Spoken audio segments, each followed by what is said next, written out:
contract decisions San Francisco must make this offseason to get back on the road to contender status. After failing to make the playoffs for the first time since 2020, the 49ers head into a pivotal offseason where quarterback Brock Purdy's contract extension remains the first order of business. What we know about Brock is that he's our guy. I plan on being with Brock here the whole time I'm here, and I know he's capable of getting the Niners Super Bowl in the future. What a play by Brock Purdy. Purdy has said he'd like to get something done sooner than later so he can be back with his guys in time for the offseason program in April. The size of his deal could determine just how many of those guys return. General Manager John Lynch has already said the team will release defensive tackle Javon Hargrave with the post-June 1st designation to create salary cap room. Receiver Deebo Samuel has requested a trade and also looks to be on the way out. What's more, contract adjustments for the likes of tight end George Kittle and linebacker Fred Warner could create additional financial space. And the 49ers have about 24 unrestricted free agents, many of whom they'd like to keep. Purdy says he doesn't want any kind of drama associated with anything and that he wants to help the team with other players who need deals. However, that doesn't mean he will offer a substantial hometown discount. As we stay tuned on that, we now open up the Fowler Files with senior NFL writer Jeremy Fowler, and apparently NFL analyst Mike Tannenbaum has a folder within the files, so he will be joining us as well. Let's talk Deebo. What are you hearing? So Deebo Samuel, I'm told from a source that there have been several teams that have some preliminary interest. Now, where that goes is still uncertain. Those teams could try to wait out the 49ers, see if they eventually release him. The key is the option bonus, about $15 million due to him on March 22nd. So the 49ers do have time. He's got 1 year left on his deal. A new team could rework a contract potentially as part of a trade to facilitate things. I'm told it has not got that far yet. So Combine next week, things should heat up a little bit when parties can talk in person. Keep in mind the 49ers have a lot of business to do. They got Brock Purdy, as Nick Wagner mentioned. They can try to re-sign George Kittle as well. So they want to get this done in the next couple weeks. They can move on to the bigger business. Yeah, I mean, obviously Purdy is key, front and center, but who should be having some chats with John Lynch? Who should be dialing him up or meeting him for a late night hamburger there in Indy, Mikey T, regarding Deebo? Hannah, the Los Angeles Chargers, if we go back a year ago, they had all these salary cap issues themselves, and they moved on from Mike Williams and Keenan Allen. They hit big on Ladd McConkey. Quentin Johnston, their first-round pick the year before, was better. But, boy, what an ideal fit Deebo Samuel would be with Justin Herbert. You know, for his career, he's averaged roughly about 9 yards after catch. And that's exactly what Justin Herbert needs. When you run the ball the way the Chargers want to, they need somebody that can be productive with short passes, who's productive run after the catch, and Deebo Samuel would be an ideal fit with them.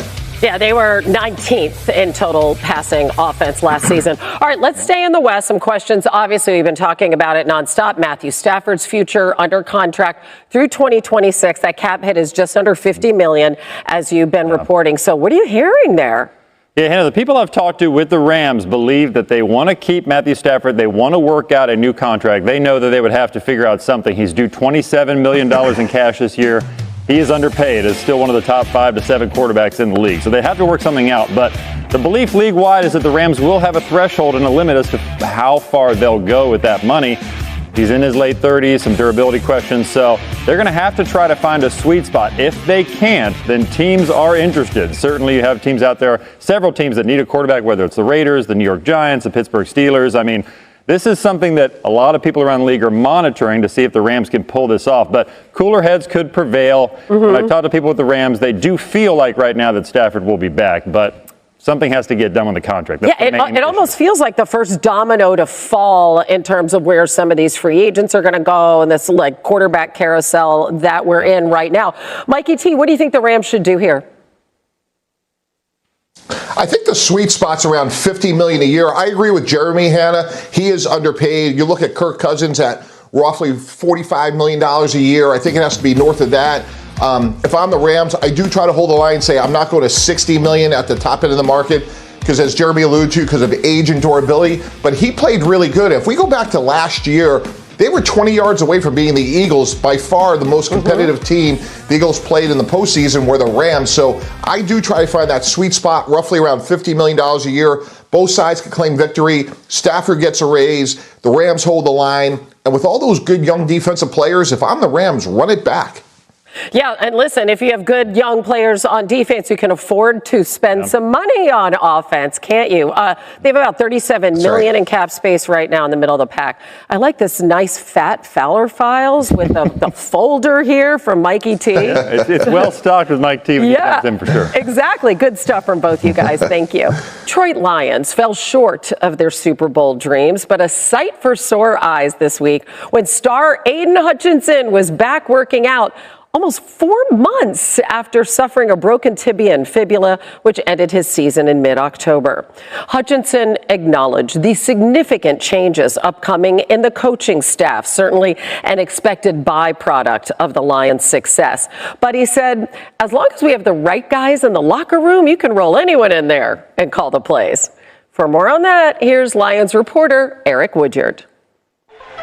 In the aftermath of their shocking home loss as the NFC's #1 seed to the Commanders, Detroit Lions run next season. I just think that all the pieces are in place, that I don't really feel walls closing in.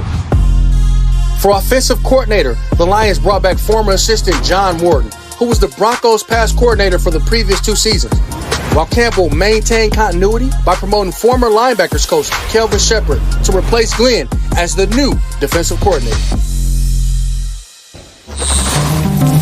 Wow, that's a whole lot of changes as we open up the Fowler Files with senior NFL writer Jeremy Fowler and NFL analyst Mike Tannenbaum, who has a folder in the. I hope you're charging him for that folder in your files. $9.99. There you go, and make him pay for it too early. Okay, Jeremy, starting with you, what's one area the Lions could be looking to address this offseason? Well, edge rusher Jay is on their radar. They were really depleted there last year. They traded for Zadarius Smith, who's got $11 million on the books in 2025. They have to decide on his future, but they certainly could look for reinforcements either in the draft, free agency, or a splash trade. This is a pass rush explosion league-wide. You got guys like Myles Garrett wanting a trade. You know, could Max Crosby or Trey Hendrickson be moved? Those are big names that need new contracts. Eventually, they're going to be really big. So will the Lions try to make some sort of move like that? It would probably require multiple first-round picks to get a top talent like a Myles Garrett, who is a hard no from the Cleveland Browns, by the way. They still have no plans to trade him. So we'll see how far they go, but they're going to address that position in some form. Also, Kevin Zeitler, their guard, free agent. There's mutual interest in bringing him back. All right, I know you said Cleveland said no, but we're going to talk about Myles Garrett because, Mike, I want you to listen to what Aiden Hutchinson had to say about the possibility of the Lions trading for Garrett. We were just talking about what could be, you know, and although it's probably unlikely, I think I would be thrilled to play next to him if it were to happen. But our whole D-line would be totally elevated. That'd be a scary defensive line. And we get along, too. I think I've seen him these last few years at different things. He texted me after I got hurt, which, I don't know, it was just a cool thing. Like, guys outside of your own team who reach out to you, I think. So I think he's a good dude. And if he does, great. But I don't know. We'll see. Yeah. We'll see. But that would be awesome. And that's the cool part about the brotherhood. It really is. Okay, Mike, Aiden's like, it's not that much of a possibility. Jeremy's already said the Browns have said no. How realistic is Myles Garrett to Detroit, in your opinion? Well, initially, maybe not, Jay, but if at some point Cleveland believes that Myles Garrett would retire, not go back, then it becomes very realistic because I really believe Detroit is in the one-player away sort of window right now to try to go win. And if I'm Brad Holmes and the Detroit Lions, I get the Browns on the phone and I don't hang up. I am not negotiating. I am paying the bill because if you have Zadarius Smith, a healthy Aiden Hutchinson, and a Hall of Famer in Myles Garrett, all of a sudden your pass rush goes from a question mark to a strength with a very potent offense. So if I'm Detroit, I am hanging around the rim and doing everything within reason and then some to try to make this happen. But again, it all starts with, does Cleveland at some point believe that Myles Garrett would retire and not play? And sometimes you just have to be patient to let that play out. Definitely a situation to keep an eye on. Okay, staying in the NFC North, talking about the Vikings right now. Sam Darnold likely to become a free agent. Minnesota also has J.J. McCarthy returning from injury.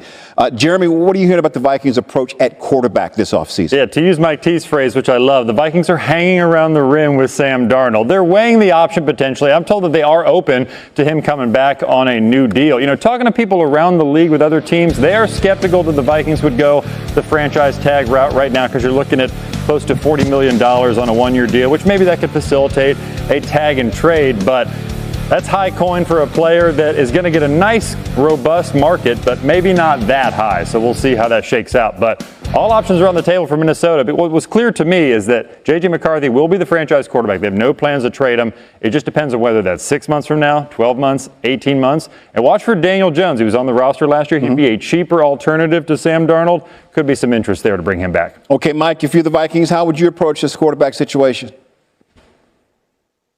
Jay, sign Sam Darnold. I know the last 2 games didn't go great. That's been well documented. But what a season he had with Kevin O'Connell. And when you have a young, productive quarterback, do not let them leave. Look, they may have to overpay, to Jeremy's point, because the franchise tag is always, a tough challenge around quarterback negotiations.